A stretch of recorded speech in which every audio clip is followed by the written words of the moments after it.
Let's welcome back our very good friend, Charedi journalist Yanki Farber from Eretz Yisrael. Yanki, I wish it were happier times, but it is very nice to see you again. Good evening on my end, good morning on your end. And evening is Yeah, pushing good it. morning, good evening, whatever. Yes, whatever. Who even knows? All right, last week you actually broke the story right here that thousands of Charedim were going to enlist in the IDF, and that is exactly what happened, exactly as you projected. 2,000 Charedim signed up according to the IDF. And now I understand most of them are not going to be in combat, as you said. They're not even trained for that, but there are many critical jobs, medics, and many, many other jobs that they can do. Is this an ongoing movement? Is this something that we're going to see continue? Like, how many Charedim do you think could possibly enlist? Well, the last Monday, a few days ago, over 200 showed up they showed up at the base, like not far from Bnei Brak, actually, in Tel HaShomer, and they wanted to join. But the Israeli army said they have they're not capable, they don't have the ability to accept more than 120. So they told the other 80 to come next week. So 120 soldiers joined the army. Next week, probably the same number will join, and the week after, again and again and again. Now, I don't know how many soldiers will eventually join, but if the war will continue, if Israel will launch a ground operation in Gaza, and it looks like they will, Yeah. um, I believe like over 1,000 Charedim will join the Israeli forces. As you mentioned, none of them is going to actually fight in the front line, because to fight in the front line you need to train at least 6 or 8 months. I checked this with what exactly those people did. Some of them were social workers, and the Israeli army needs social workers to speak to the soldiers after what they've seen, what they went through. Some soldiers survived, like one or two soldiers survived from a whole army base that there were 50 or 60 soldiers. Everybody was killed, kidnapped, or whatever. So there's Wow. also many electricity. People who work in electricity needed, because the terrorists destroyed many bases, many facilities. So we have to build them again. So electricity, people who are, plumbers, and of course people who volunteered in Zaka, Mada, Ichud Atzole. All those people are very, very important to join the forces. Of course, they're not going to be in the front line, but they are ready to accept. I hope not, but they will. They are ready to accept soldiers that will get injured, and Yeah. many of them can be truck drivers, and there is enough things for those So there people. is a big need. Amazing. It is a big non-combat type of need that they can fill. I think what a lot of us in America are curious about is how mainstream is this, or is this still like a fringe idea? And look, obviously you're not Das Torah, I'm not Das Torah, but just the sense of, have the Gedolim discussed this, weighed in on this yet? Is this viewed as something that's mandatory, something that's obligatory? We need to serve, we need to be mishtativ and participate. Rav Yitzchak Zilberstein, I'm sure you saw, actually wrote up a tshuva, wrote a letter talking about volunteering for local police forces and security forces. And he said, absolutely, that is something that's totally mutter, and even permitted carrying guns in certain situations. How mainstream a movement is this amongst the Haredi community? Well, it's very important to explain. All those boys, all those men that joined the army and they will join, are over age of 26. All of them, I think every one of them, is married with children. So nobody left yeshiva, nobody left koilel.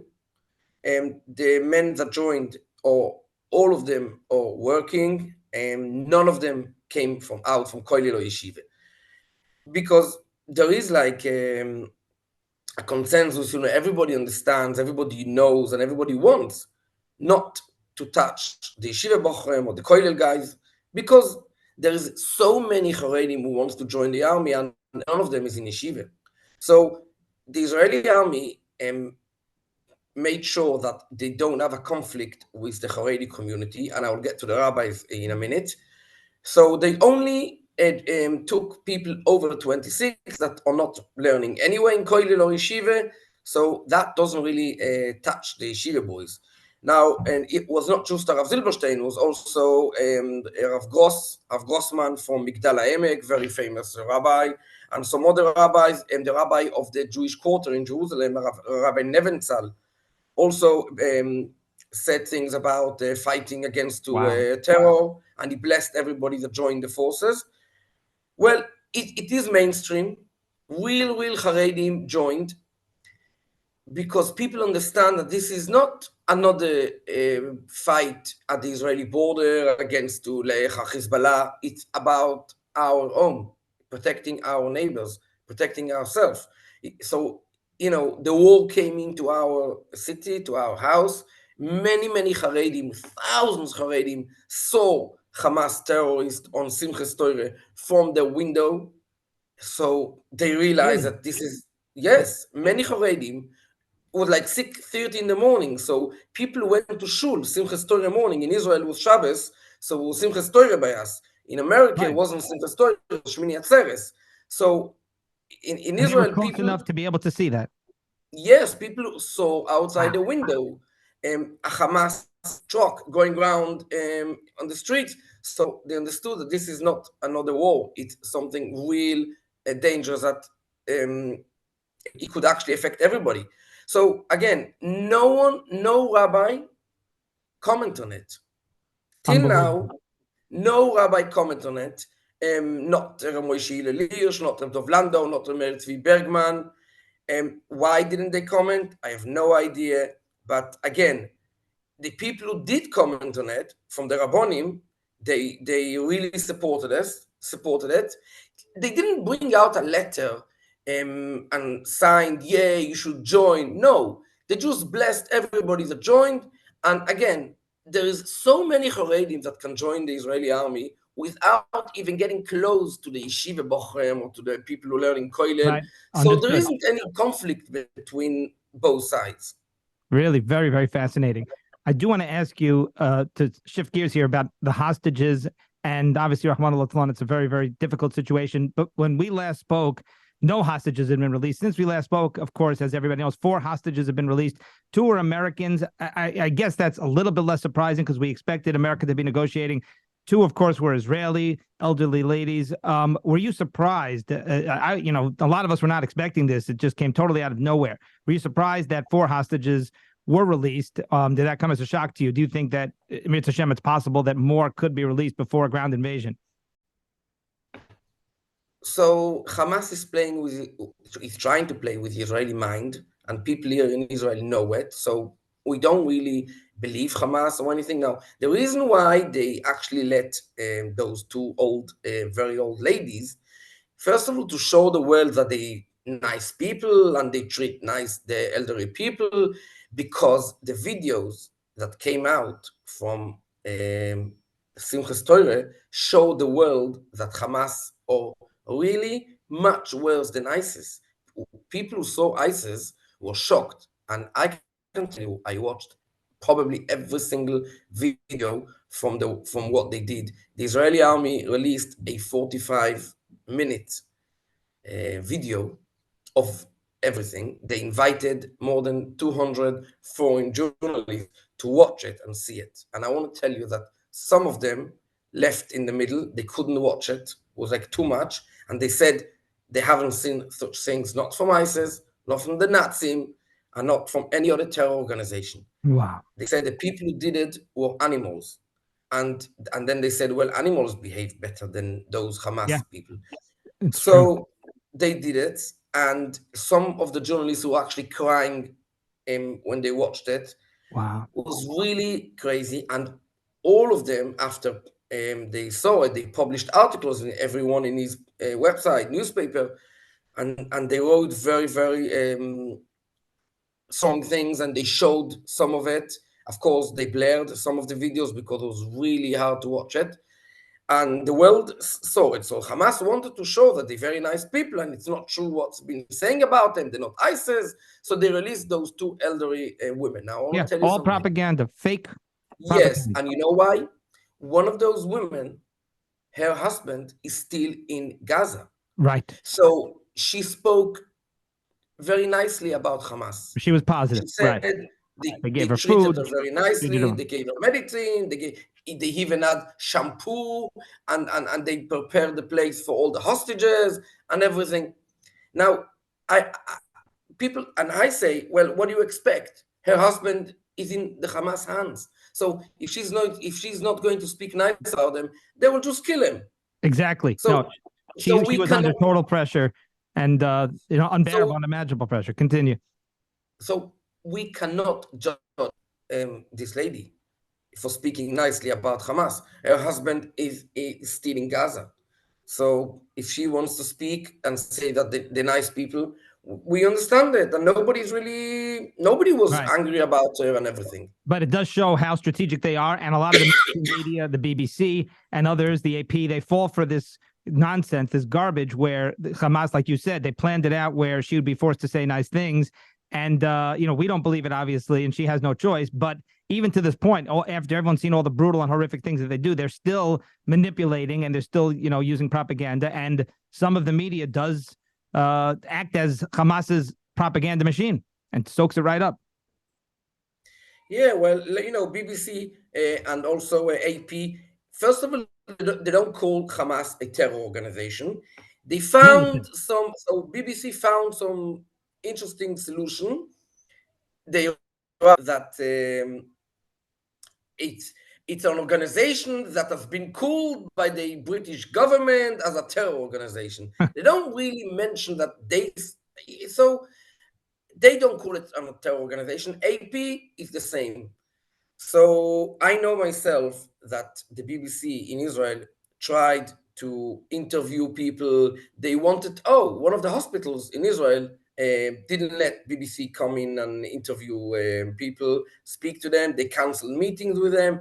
People know that the BBC is very bad, and I, it's so interesting to read how they explain the war and everything. They're trying to be nice, but the BBC are very bad. They worse than something. They're even worse than Al Jazeera, because from Al Jazeera you're not expecting to be human. Right. They're all bunch of liars. But from the BBC you are expecting, and Right. it's very They upsetting. pretend. They pretend to be. It's disgraceful. Absolutely disgraceful. I must ask you, why has the Red Cross not? Why is there not more pressure for the Red Cross to be allowed in to see the hostages? I don't know if you saw, there was a speech by this lady, Rachel Goldberg, about her son Hirsch. Her son Hirsch, of course, was taken captive. Part of his arm was blown off. Horrible, horrible story. She gave an extremely powerful speech at the UN talking about what she's going through. She's going through pure Gehenna, obviously. And she's just begging, let the Red Cross be allowed in just to, care for the hostages, just to at least make sure that they're being taken care of.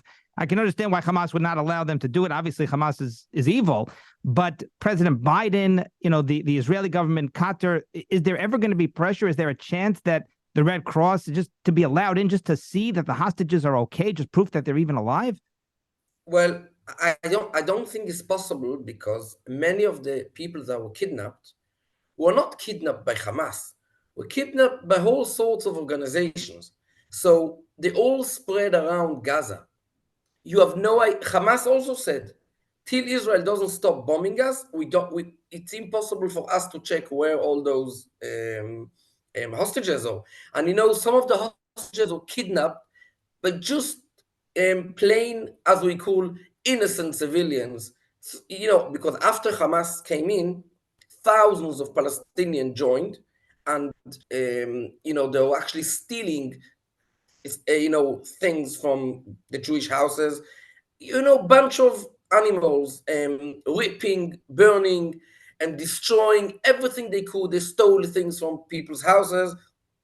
And they also kidnapped people. Now, some of the people that were kidnapped were so badly injured that we're sure that they died somewhere on the way to Gaza. That's why the Israeli army is doing operations every night and try to find bodies across the border. Oh, wow. So it's like why are you going to tell the Red Cross, please, check the hostages, check the the Israelis. There isn't like one authority in Gaza you can speak to.